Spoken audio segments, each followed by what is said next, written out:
This is Left Voices for Monday, March 10th, 2014. I'm Andrea Sears. Tonight, if we can just eliminate that one fear that people have by saying we won't arrest or prosecute you for these very minor drug law violations, then we can potentially save thousands of lives every year. the U.S. Attorney General announces plans to address rising heroin overdose deaths.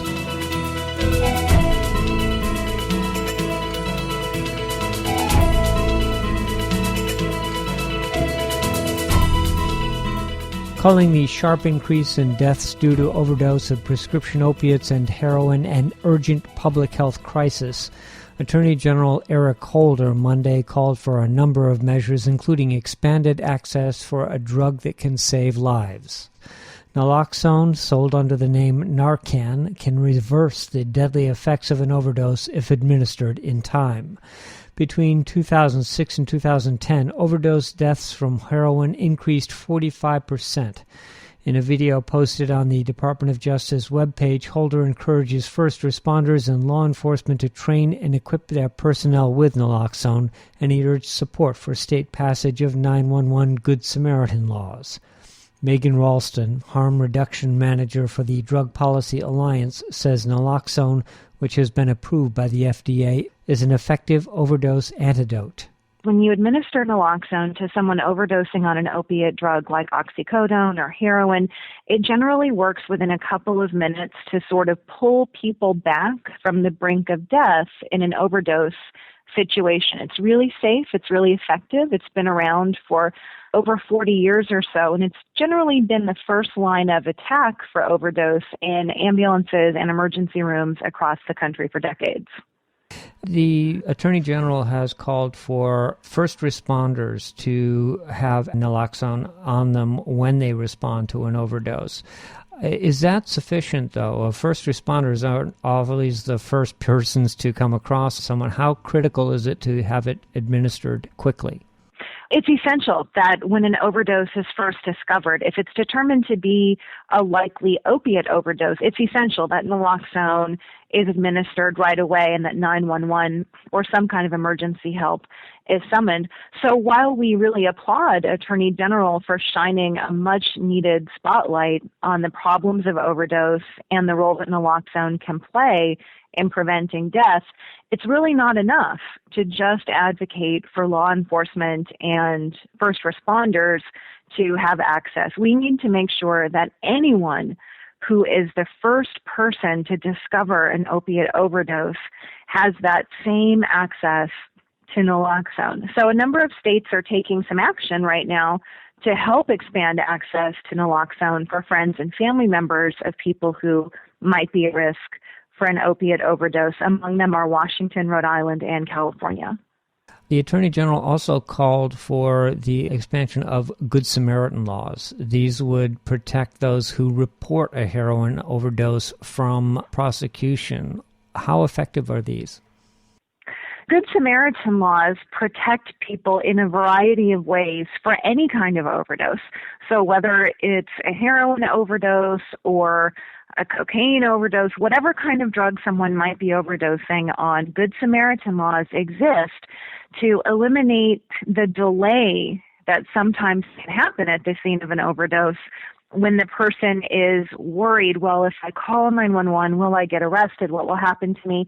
Good Samaritan Laws are intended to be a shortcut so that that person can go right to the phone without hesitation, make that life-saving phone call, and not worried about being arrested or prosecuted for very minor drug law violations. So possessing very small amounts of drugs or possessing drug paraphernalia, being under the influence, that sort of thing.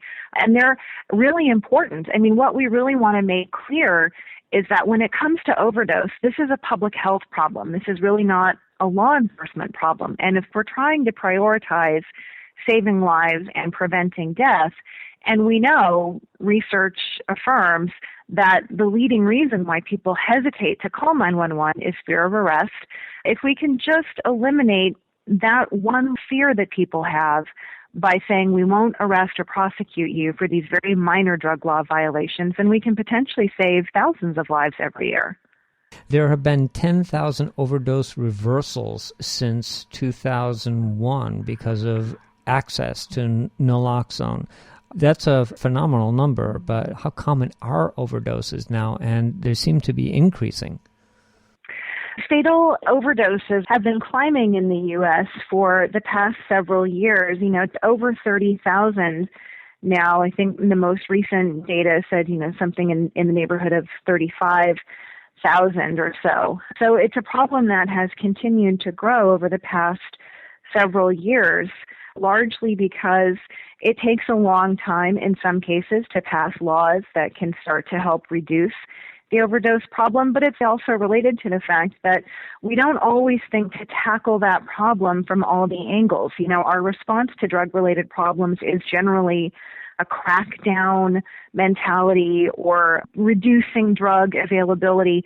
But of course, history teaches us that that isn't the most effective way to deal with drug-related problems, but instead, we need to be doing things like radically expanding access to treatment for people who struggle with drug addiction.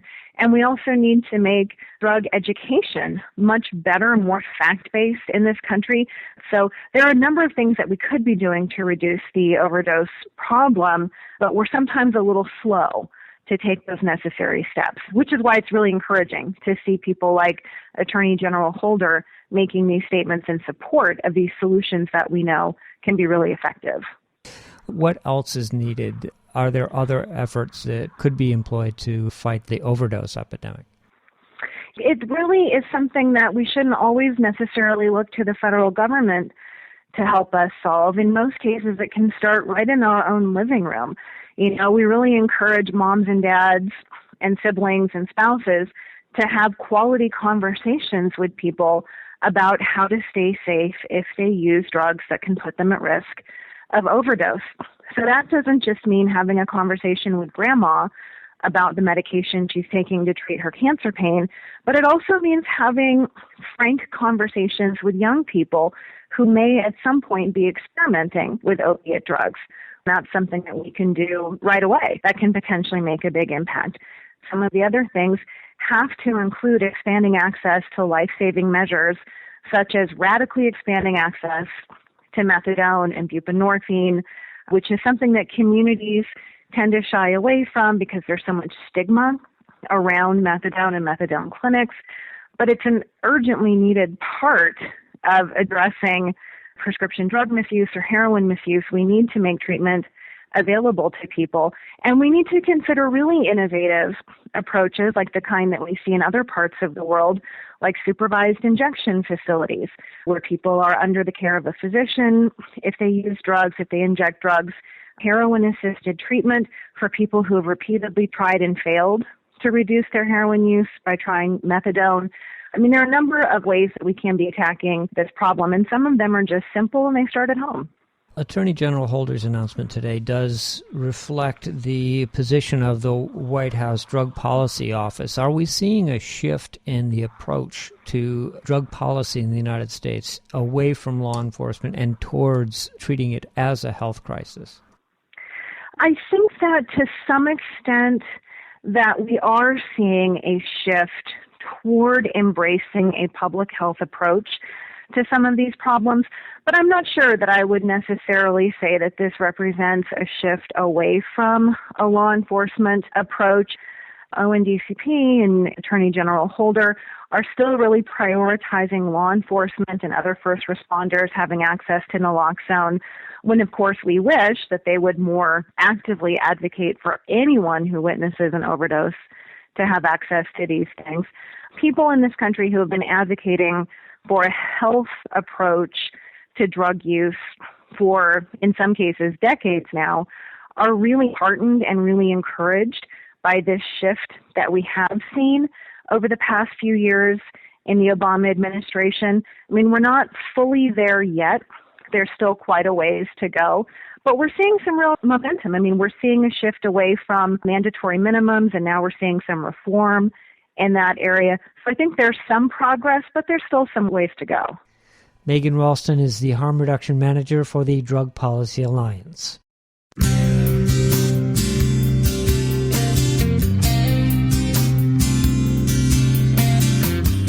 This has been Left Voices for Monday, March 10th, 2014.